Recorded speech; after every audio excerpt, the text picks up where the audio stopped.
nonton video jangan lupa untuk like, comment, dan subscribe ya. Motivasi berasal dari kata Latin yaitu movere yang artinya dorongan atau daya penggerak. Motivasi belajar artinya dorongan dari dalam diri siswa untuk mencapai tujuan belajar, misalnya pemahaman materi atau pengembangan belajar. Dengan adanya motivasi belajar, siswa akan senantiasa semangat untuk terus belajar tanpa ada paksaan dari pihak manapun dari siapapun. Menurut Sardiman tahun 2018, motif dapat dikatakan sebagai daya penggerak dari dalam dan di dalam subjek itu melakukan aktivitas-aktivitas tertentu demi mencapai suatu tujuan tertentu juga. Dalam kegiatan belajar, motivasi sangat diperlukan untuk membangkitkan gairah belajar siswa sehingga kegiatan belajar dapat berjalan dengan baik. Adapun pengertian motivasi belajar menurut Sardiman tahun 2018 adalah motivasi merupakan keseluruhan daya penggerak di dalam diri siswa yang menimbulkan kegiatan belajar yang menjamin kelangsungan dari kegiatan belajar dan memberikan arah pada kegiatan belajar sehingga tujuan yang dikehendaki oleh subjek belajar itu dapat dicapai. Di sini saya akan menyampaikan pembelajaran materi selanjutnya mengenai fungsi motivasi. Motivasi mempunyai fungsi yang sangat penting dalam suatu kegiatan yang nantinya akan mempengaruhi kekuatan dari kegiatan tersebut. Di mana motivasi merupakan pendorong seseorang untuk melakukan suatu kegiatan. Menurut Sudirman sendiri, pada tahun 2018, fungsi motivasi terbagi menjadi 3. Yang pertama adalah mendorong manusia untuk berbuat. Jadi sebagai penggerak atau motor yang melepaskan energi, motivasi dalam hal ini merupakan motor penggerak dari setiap kegiatan yang akan dikerjakan nantinya. Yang kedua adalah menentukan arah perbuatan, yakni ke arah tujuan yang hendak dicapai. Dengan demikian motivasi dapat memberikan arah dan kegiatan yang harus dikerjakan sesuai dengan rumusan tujuan.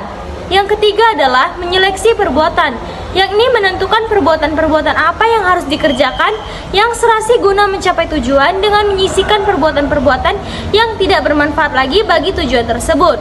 Baiklah teman-teman sekalian, sekian dari informasi yang dapat saya sampaikan mengenai fungsi motivasi. Apabila ada kesalahan, saya mohon maaf dan terima kasih. Macam-macam motivasi. Motivasi banyak sekali macamnya, karena dapat dilihat dari berbagai sudut pandang. Namun, penulis hanya membahas 2 macam dari sudut pandang, yaitu motivasi yang berasal dari dalam pribadi seseorang disebut motivasi intrinsik, dan motivasi yang berasal dari luar pribadi seseorang disebut motivasi ekstrinsik. Menurut Tambunan, motivasi intrinsik dan motivasi ekstrinsik merupakan jenis motivasi berdasarkan sumbernya. Adapun 2 macam motivasi tersebut yaitu A. Motivasi intrinsik. Motivasi intrinsik adalah motivasi yang ditimbulkan dari diri seseorang.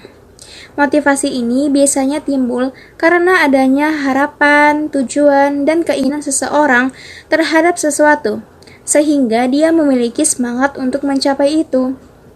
B. Motivasi ekstrinsik. Motivasi ekstrinsik adalah sesuatu yang diharapkan akan diperoleh dari luar diri seseorang.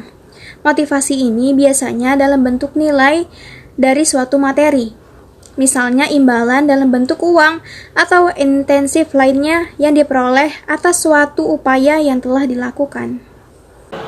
Baiklah, di sini saya akan melanjutkan materi tentang faktor-faktor yang mempengaruhi motivasi belajar. Motivasi belajar itu merupakan segi kejiwaan yang mengalami perkembangan, artinya terpengaruh oleh kondisi fisiologi dan kematangan psikologis siswa. Motivasi belajar ini dapat timbul karena beberapa faktor, yaitu faktor internal. Yang pertama, faktor fisik merupakan faktor yang mempengaruhi dari tubuh dan penampilan individu. Faktor fisik meliputi nutrisi, kesehatan, dan fungsi fisik, terutama panca indera. Yang kedua, ada faktor psikologis, merupakan faktor intrinsik yang berhubungan dengan aspek-aspek yang mendorong atau menghambat aktivitas belajar pada siswa. Faktor ini menyangkut kondisi rohani siswa. Lalu yang B, ada faktor eksternal. Yang pertama, faktor sosial. Ini merupakan faktor yang berasal dari manusia di sekitar lingkungan siswa, meliputi guru, teman sebaya, orang tua, tetangga, dan lain sebagainya. Kedua, faktor non-sosial merupakan faktor yang berasal dari kondisi fisik di sekitar siswa, meliputi keadaan udara, waktu, tempat, atau kualitas sekolah tempat siswa belajar dan fasilitas belajar. Di sini saya akan menjelaskan mengenai indikator motivasi pembelajaran. Nah, apa aja sih indikator dalam motivasi belajar ini? Yang pertama itu adanya hasrat dan keinginan untuk berhasil dalam belajar pada umumnya, itu motivasi dalam mendapatkan prestasi. Nah, yang kedua itu adanya dorongan dan kebutuhan dalam belajar seperti adanya motivasi dalam mengerjakan tugas dengan tepat waktu. Yang ketiga, adanya harapan dan cita-cita masa depan. Dengan begitu, siswa akan tekun dan untuk mendapatkan ranking atau peringkat di kelas. Yang keempat itu adanya penghargaan dalam belajar, yaitu seperti orang tua selalu mensupport siswa dalam hal positif.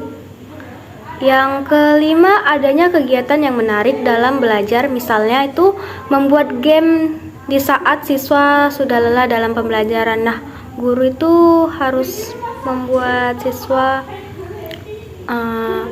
lebih tertarik lagi dalam pembelajaran.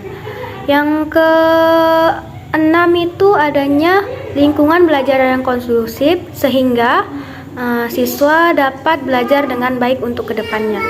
Sekian penjelasan dari saya ucapkan terima kasih.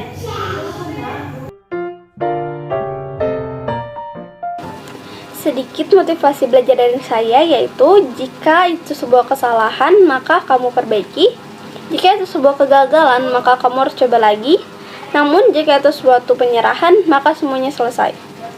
Sebelum semuanya selesai maka kamu harus terus-menerus mengulangi dan terus memperbaiki semua kesalahan sehingga yang kamu dapatkan adalah sebuah keberhasilan.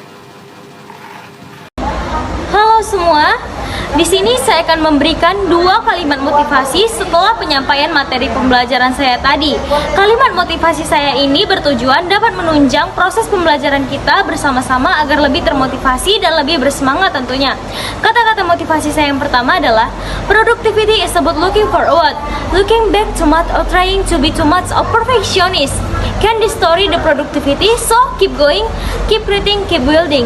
Yang artinya adalah produktivitas adalah tentang melihat ke depan, terlalu banyak melihat ke belakang atau mencoba menjadi terlalu perfeksionis. Dapat menghancurkan produktivitas itu sendiri. Jadi teruskan, terus berkreasi, teruslah membangun. Dan kata-kata motivasi saya yang kedua ini adalah kata-kata dari William Award yang bertuliskan, belajar saat orang lain tidur, bekerja sementara lain bermalas-malasan, bersiaplah saat yang lain sedang bermain, dan bermimpilah saat orang lain sedang berharap. Dan itulah kata-kata motivasi yang dapat saya sampaikan. Terima kasih atas partisipasinya. Sampai jumpa. Mengenai motivasi belajar. Motivasi belajar menurut saya pribadi adalah guru yang baik pasti akan melakukan suatu rangkaian yang bersifat membangun, membangkitkan, memotivasi pastinya untuk siswanya agar ketika dalam proses kegiatan belajar dan mereka bersemangat dalam apa yang diajarkan, pasti itu akan membuat suatu kegiatan belajar berjalan dengan baik. Dan tentunya mereka juga selalu ingat tentang motivasi yang diberikan oleh guru tersebut. Sebab motivasi belajar itu pasti halnya untuk menggerakkan pikiran manusia ke arah suatu tujuan tertentu yang ingin dicapai. Baiklah, di sini saya akan memberikan sedikit motivasi, di mana motivasi saya ini bertemakan ubah dirimu, ubah masa depanmu. Ungkapan oleh seorang Einstein yang berbunyi, insanity is doing the same thing over and over again by expecting the different result. Yang artinya, kegagalan adalah melakukan hal yang berulang-ulang namun mengharapkan hasil yang berbeda. Sehingga apabila kita tidak mau dianggap orang gila atau menghidap kegilaan, maka mari change ourselves so we change our future. Ubah diri kita menjadi lebih baik agar masa depan kita pun ikut berubah menjadi lebih baik juga. Semangat. Baiklah, di sini saya akan memberikan sedikit motivasi kita dalam belajar. Adapun motivasi dalam belajar yang saya berikan yaitu masa depan itu dimiliki oleh mereka yang percaya akan keindahan mimpi mereka.